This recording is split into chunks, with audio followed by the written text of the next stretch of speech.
song that was Gold Grind by Demonseed, and you were talking about Dimebag Darrell. He heard that song, and he just had to, he loved the last part of it. He loved it so damn much that I had to Xerox a copy of the lyrics and give them to him and carry it around in his billfold. He called Chris Cornell on the phone one night and made me say the damn lyrics to him on the phone. He called Jerry Cantrell one night and made me say the lyrics to him on the phone. Okay. That dude, he loved that song. Now say the last part that he loved so much. What was it?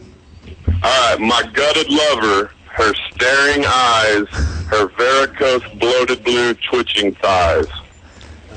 Damn, that's kind of crazy, man. Loves it. Isn't that a compliment from like a metalhead? Dimebag Darrell, one of the greatest guitarists out there. Isn't that a compliment to you and your band that he loved that song so much and the last part of the lyrics?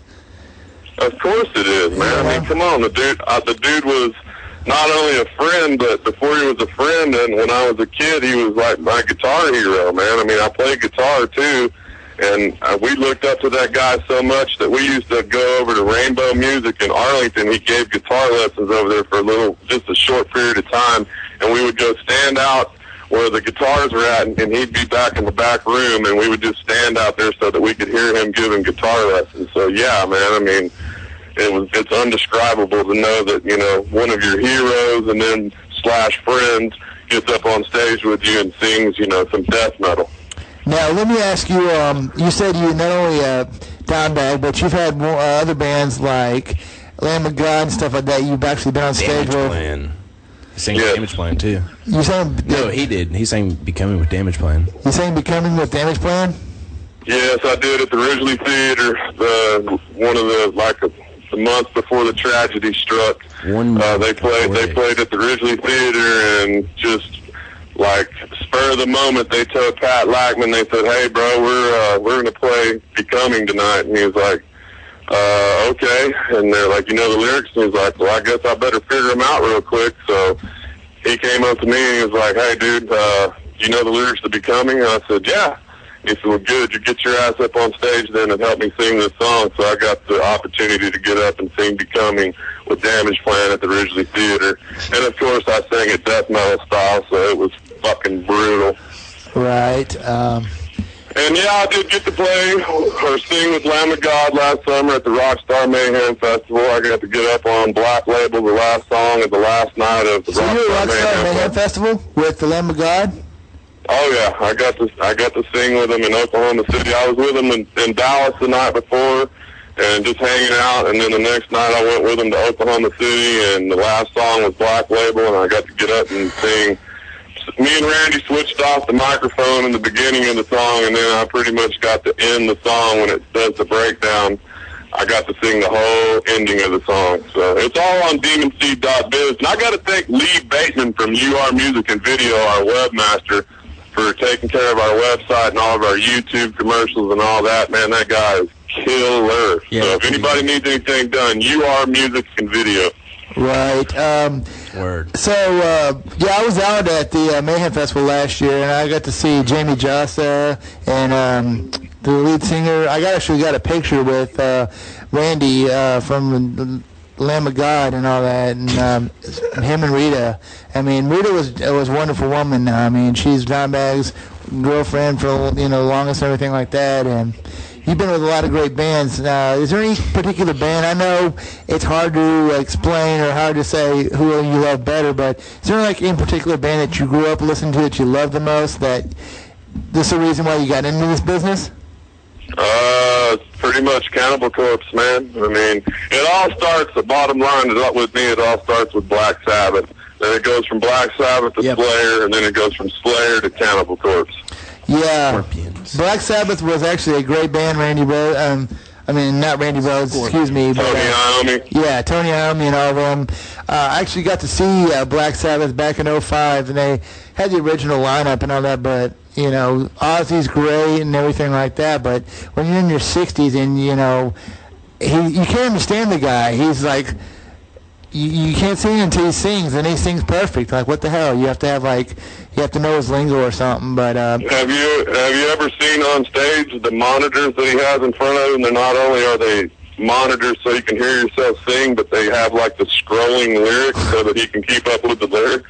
Well, it's probably because of all the drug use back in the day, you know? I mean, you think? Yeah, I mean, all these musicians, man, they either shoot it, snort it, smoke it, you know, swallow it, you know, put it on their tongue, and they get so messed up that half of them can't remember what the songs are. Favorite Black Sabbath album, Sabotage, man. That album is awesome. Right. Okay, so let me ask you, Jamie. Okay, starting with Black Sabbath, great song of theirs. I'm going to have to go with Black Sabbath, man. That's one of my favorite songs. Or Fairies Wear Boots, dude. What about Slayer? Oh, shit. That one, I could, like, go on for days and days and days, but I'm going to go with, I'll probably go with, like, Rain and Blood, or Jesus Saves. Yeah. Now, what about Cannibal Corpse? You know, in these days, it gets brutal with Cannibal Corpse. Oh, shit. I mean, I go back with them for day one, so, I mean, Strip Rape and Strangle is one of my favorite all-time songs, but I also like a lot of stuff that Corpse Grinder does. I mean, Kill's one of my favorite albums. That's why I have the album cover Kill. I have it tattooed across my wrist. Right. I love that album, so I like the hell out of the new album. I mean, Eric Rutan went to the studio, and do you know that this was the first album that those guys ever played to a click track? No. That was all Eric Rutan making them do that, and so that's why this last album just rips major ass. So. Right.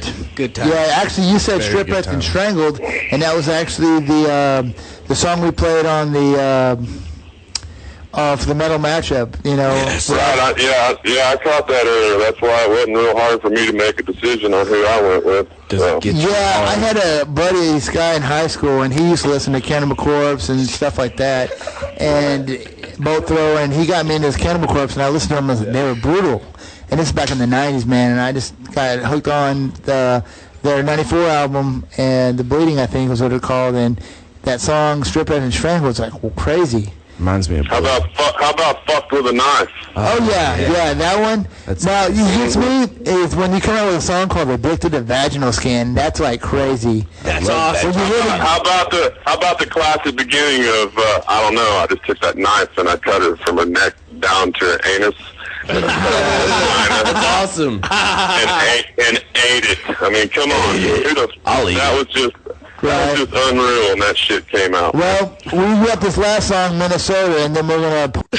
All right, you're back on Nothing Metal, FishbowlRadioNetwork.com, and we got a little... Frank's going to play up some stuff here real quick. Frank's a dildo. Yeah, Blue's the dildo, because he was on a cartoon once. Anyways, we got a show coming up April 2nd at the Rail in Fort Worth. We're playing around like 10:30. It's going to be a brutal show. 10? Okay, my bad. 10. Be there at 8. Yeah, be there at 8. It's going to be rocking. It's going to be brutal. Last minute, hook up. It's going to be awesome. I think that's actually next Saturday. Not this Saturday, but next Saturday. It's for a good cause. Yeah, okay. Against MS, so shut up, Blue. All right, well, we'd like to thank our good friends Demonseed for turning it up the studio, and all you listeners in. And we're going to play our last song of the, this is a fifth song for your $100 clue on April 4th. This is Metallica, the Four Horsemen, on FishbowlRadioNetwork.com.